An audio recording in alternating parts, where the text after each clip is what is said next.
सभी को एक बार फिर से नमस्कार। एक बार फिर उपस्थित हूँ आपके सामने लेकर के श्री सत्यनारायण व्रत कथा। इससे पहले तृतीय अध्याय के 38 श्लोकों तक हमने वाचन किया और अर्थ को समझने का भी प्रयास किया। क्रमशः आइए आज आगे बढ़ेंगे 39वें श्लोक की तरफ।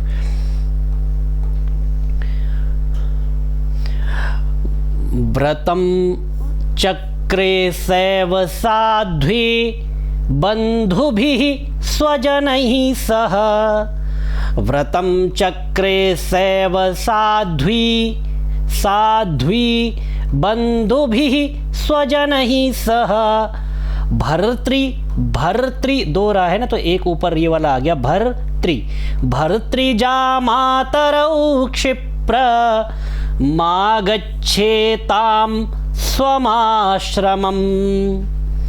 व्रतम चक्रे सैव साध्वी, उस साध्वी ने व्रत किया बंधु भी सह स्वजनई सह, अपने बंधुओं और स्वजनों के साथ में सत्यनारायण व्रत का आचरण किया। और उसने जो फल मांगा था वह फल क्या था? भर्तृ जामातरौ, भर्तृ पति और जामाता जो जवाई है, क्षिप्रम आगच्छेताम स्वम आश्रमम, दोनों ही क्षिप्रम अर्थात जल्दी ही अपने घर वापस आ जाए। इस तरह से उसने यह कामना रखी। अपराधम च मे भर्तुर जामातुः क्षन्तुमर्हसि व्रतेनानेन तुष्टोऽसौ सत्यनारायणः पुनः। अपराधम च मे भर्तुर जामातुः क्षन्तुमर्हसि। अपराधम च मे, मेरे अपराध को, ठीक है, और भर्तुः मेरे स्वामी के अपराध को, और जामातुः मेरे जमाई के अपराध को, क्षन्तुमर्हसि क्षमा करे। व्रतेनानेन तुष्टोऽसौ, अनेन व्रतेन इस व्रत के द्वारा, तुष्टः असौ वह सत्यनारायण भगवान पुनः से तुष्ट अर्थात संतुष्ट प्रसन्न हो गए। ठीक है, आइए आगे बढ़ते हैं। दर्शयामास स्वप्नम ही चंद्रकेतुं नृपोत्तमं वंदिनौ मोचय प्रातर वणिजौ नृपसत्तमा। दर्शयामास स्वप्नम ही चंद्रकेतुं नृपोत्तमम, जो राजाओं में श्रेष्ठ राजा था उस चंद्रकेतु को स्वप्न में भगवान सत्यनारायण ने दर्शयामास दर्शन दिए। और क्या कहा? वंदिनौ मोचय, जो तूने दो अपराधी जिनको समझ करके तूने अपने कारागृह में डाल दिया है, उन बंदियों को मोचय अर्थात उनको छोड़ दो। वणिजौ नृप सत्तमा, उन दोनों वणिक बंदियों को जो आपने बंदी बना करके रख लिए हैं, उन दोनों वणिक बंदियों को जिनको आपने अपराधी मान लिया है चोरी का, उनको आप छोड़ दीजिए। इस तरह से भगवान सत्यनारायण ने स्वप्न में दर्शन दिए। देयं धनं च तत्सर्वं गृहीतं यत्त्वयाधुना। देयं धनं च तत्सर्वं गृहीतं यत्त्वयाधुना। नो चेत् त्वां नाशयिष्यामि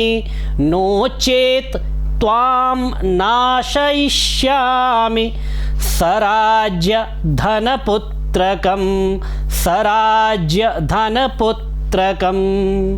अब देखिए, सपने में जो भगवान ने दर्शन दिए थे उसके बाद कहा देयम धनम च तत्सर्वम, जो आपने उनका धन ग्रहण कर लिया था, जो आपने उनका धन अपने पास रख लिया था, यत्त्वया तूने जो उनका धन अपने पास रख लिया था, देयम धनम वह धन उनको वापस कर दो। नो चेत, यदि तुम ऐसा नहीं करते हो, त्वाम नाशयिष्यामि, मैं तुम्हारा सर्वनाश कर दूंगा, विनाश कर दूंगा। किस चीज का विनाश करूंगा? सराज्यम, राज्य के सहित, धन पुत्रादिक के सहित मैं तुम्हारा नाश कर दूंगा। ऐसा उसको स्वप्न में सुनाई दिया। भगवान सत्यनारायण के द्वारा स्वप्न में उसको राजा चंद्रकेतु को इस प्रकार का आदेश हुआ। ठीक है, आगे बढ़े, आइए।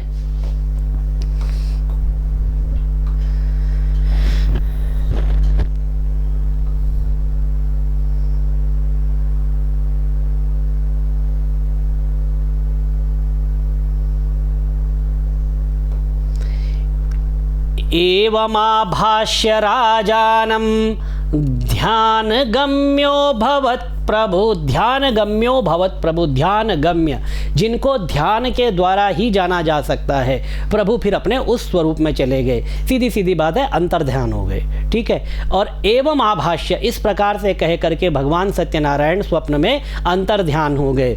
और उसके बाद ततः प्रभात समये राजा च स्वजनैः सह उपविश्य सभा मध्ये प्राह स्वप्नं जनं प्रति बद्धौ महाजनौ शीघ्रं मोचयद्वौ वणिक्सुतौ। ये जो फिर ततः प्रभात समय, प्रभात के समय में राजा ने अपने स्वजनों के साथ में उपविश्य बैठ करके सभा मध्य, सभा के मध्य में प्राह कहा, स्वप्नम जनम प्रति, अपने सपने को लोगों के प्रति कहा, अर्थात लोगों को बताया। बद्धौ महाजनौ, ये जो दो महाजन आपने पकड़ लिए हैं, जो कि वणिक सुत है, जो कि वणिक पुत्र है, शीघ्रम मोचय द्वौ, उन दोनों को शीघ्रम मोचय, जल्दी ही छोड़ दो। ऐसा जो भी आदेश उसको स्वप्न में हुआ था, उस आदेश का पालन करने के लिए उसने अपने प्रतिहारी द्वारपाल, जो भी वहां पर सैनिक आदि रहे होंगे, उनको आदेश दिया। इति राज्ञो वचः श्रुत्वा मोचयित्वा महाजनौ समानीय नृपस्याग्रे प्राहुस्ते विनयान्विताः।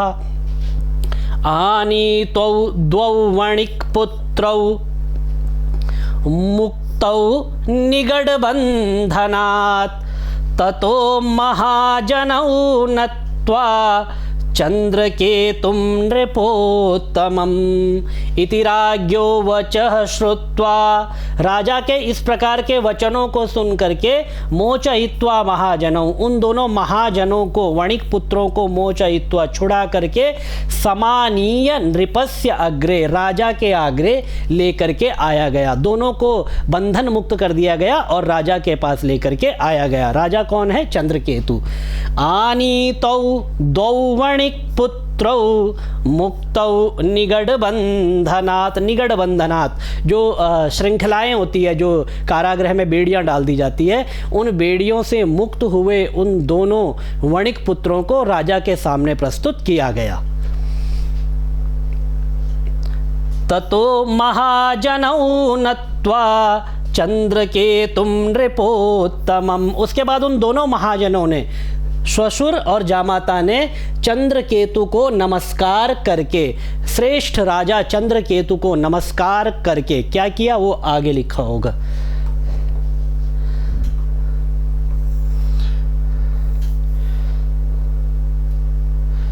स्मरन्तौ पूर्ववृत्तान्तं नो चतुर भयविह्वलौ। स्मरन्तौ पूर्ववृत्तान्तं नो चतुर्भयविह्वलौ। वि आधा ह फिर व और फिर लौ, ठीक है, विह्वलौ। राजा वणिक्सुतौ वीक्ष्य वचः प्रोवाच सादरम्। उन दोनों ने राजा चंद्रकेतु को पूर्ण अपना जो पुराना वृत्तांत था वह सब बताया, और उसके बाद राजा ने उन दोनों वणिक पुत्रों से कहा। प्रोवाच सादरम, आदर पूर्वक वणिक पुत्रों से राजा ने कहा। अब राजा ने उनसे क्या कहा वो देखते हैं।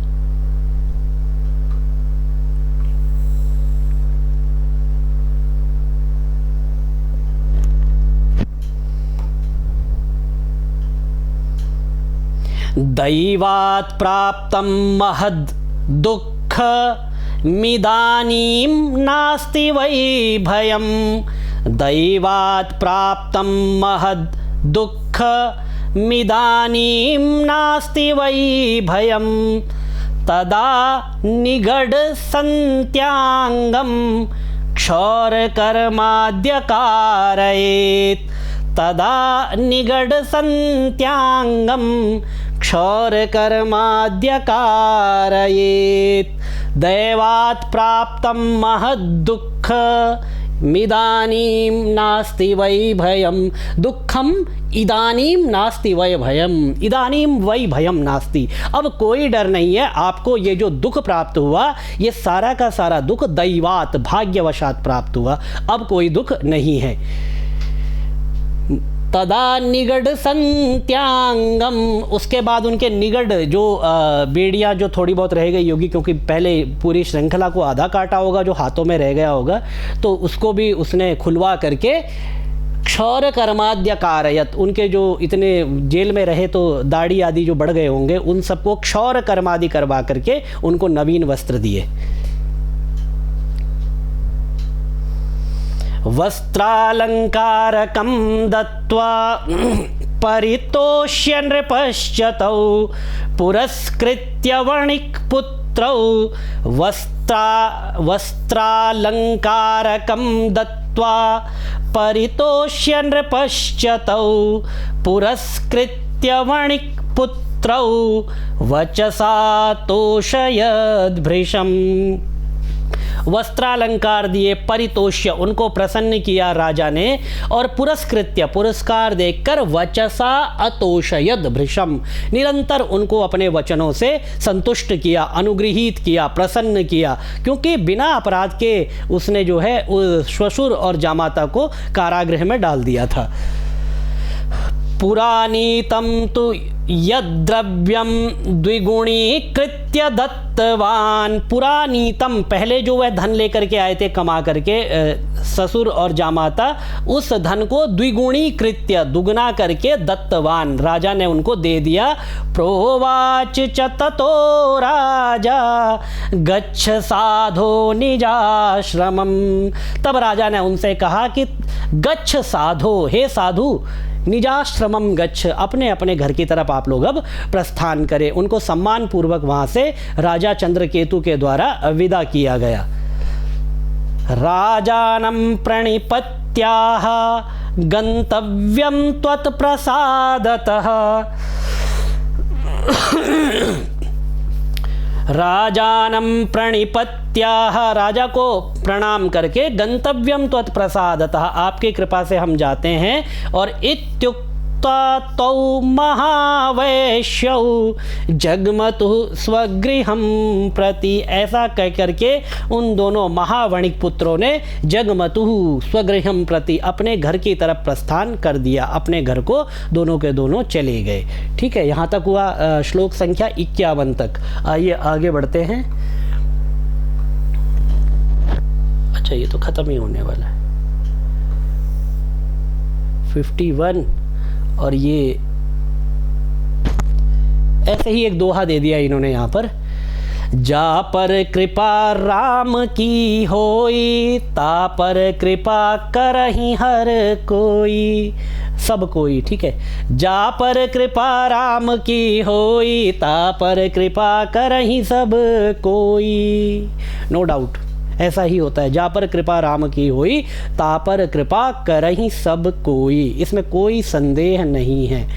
यदि राम की कृपा, और कई बार हम जो है भगवान की कृपा के प्रति संदेह प्रकट करते हैं। भगवान को हम कहते हैं कि यदि ऐसा हो जाएगा तो हम ऐसा करेंगे। ये व्यवहार नहीं है मेरे हिसाब से, तो क्योंकि ऐसा हो जाएगा ऐसा करेंगे, अरे तुम नहीं करोगे ईश्वर तब भी देगा, क्योंकि ईश्वर जो है इस समस्त संसार का पिता है। और पिता कभी अपने पुत्रों को, अपने संतान के प्रति ये नहीं रखता कि आप हमें ये दीजिए तब हम ऐसा करेंगे। तो ईश्वर के प्रति एक तो ईश्वर से कुछ कहने की आवश्यकता नहीं होती, वह सब जानता है। ईश्वर सर्वंतर्यामी है और हमारे कहने से पहले सब जानता है। हम क्या कहने वाले हैं, क्या करने वाले हैं, क्या बोलने वाले हैं, ईश्वर को सब पता है। तो वहाँ पर ये सब व्यवहार नहीं चलता कि हमें ये दे दो, हमें वो दे दो। जो आपको चाहिए, अगर आपको लगता है ईश्वर वो देगा, तो ऐसा संभव नहीं है, क्योंकि हमें तो बहुत कुछ चाहिए। हमें तो त्रैलोक्य का राज्य चाहिए, लेकिन त्रैलोक्य का राज्य मिलने के बाद हम रह पाएंगे? सबसे बड़ा प्रश्न। तो ईश्वर हमें वही देगा जो हमारे लिए उपयुक्त रहेगा। हम मांगते रहें, जो मांगना है मांगते रहें, और हमारे न मांगने से भी ईश्वर हमें वो अवश्य देगा जो हमारे लिए आवश्यक होगा। तो ईश्वर के अस्तित्व पर, ईश्वर की कृपा पर, ईश्वर के प्रसाद पर किसी भी प्रकार का संदेह नहीं करना चाहिए। ईश्वर हमारे न मांगने से भी देता है। अब ये जो अपने आप को तथाकथित नास्तिक कहते हैं, जो नास्तिको वेद निंदा का, वास्तव में नास्तिक उसे कहा जाता है जो वेदों की निंदा करता है, जो ईश्वर के सगुण या निराकार स्वरूप को नहीं मानता है लेकिन वेदों पर अपनी आस्था को रखता है, वह नास्तिक नहीं है। क्योंकि वेद, जो जिसने वेदों पर आस्था रख ली उसने ब्रह्म में आस्था रख ली। तो जो ये कहते हैं कि हम ईश्वर को नहीं मानते, यदि कोई ईश्वर का पूजा पाठ नहीं करता है तो क्या ईश्वर उसको नहीं देंगे? ईश्वर उसको भी देते हैं, क्योंकि संतान तो वो भी है। हाँ ठीक है कि जो हम कर्म करते हैं उससे निसंदेह अन्य विशिष्ट फल की प्राप्ति होती है, और व्यक्ति को जब कुछ करेगा तो उसका फल अवश्य प्राप्त होगा। उनको वह फल प्राप्त नहीं होता, लेकिन जितना आवश्यक है वह उनको भी प्राप्त होता है। ईश्वर अपनी कृपा सबके ऊपर बराबर दृष्टि, जैसे सूर्य अपना प्रकाश अमीर गरीब, अच्छी जगह गंदगी वाली जगह, सभी जगह समान रूप से अपना प्रकाश देता है, वैसे ही ईश्वर भी सब पर अपनी कृपा समान रूप से करता है। तो बस इन्हीं वचनों को आप निरंतर सत्यनारायण भगवान के चरणों में अर्पित करते रहें। भगवान के चरणों में आपका विश्वास, आपकी आस्था और श्रद्धा सदा बनी रहे। इसके बाद जो अगला वीडियो लेकर के आएंगे उसमें चतुर्थ अध्याय हम पूरा करेंगे, और उसके बाद फिर पंचम अध्याय आगे भी जो होगा उसको देखेंगे। एक बार इसकी पुष्पिका पढ़ देते हैं। श्री स्कंद पुराणे रेवा खंडे सत्यनारायण व्रत कथायाम तृतीयोध्याय। इस तरह से यह तृतीय अध्याय आज परिपूर्णता को प्राप्त हुआ। बीच में कुछ लगातार वीडियोस नहीं आ पाए क्योंकि कुछ व्यस्तताएं थी। प्रयास करेंगे कि लगातार आपको वीडियो मिलते रहें, और संस्कृत की कक्षाओं से जुड़ने के लिए आप लोग जो आपके डिस्क्रिप्शन में फ़ोन नंबर, व्हाट्सएप नंबर और ईमेल आईडी है उसका प्रयोग कर सकते हैं। ओम नमो भगवते वासुदेवाय।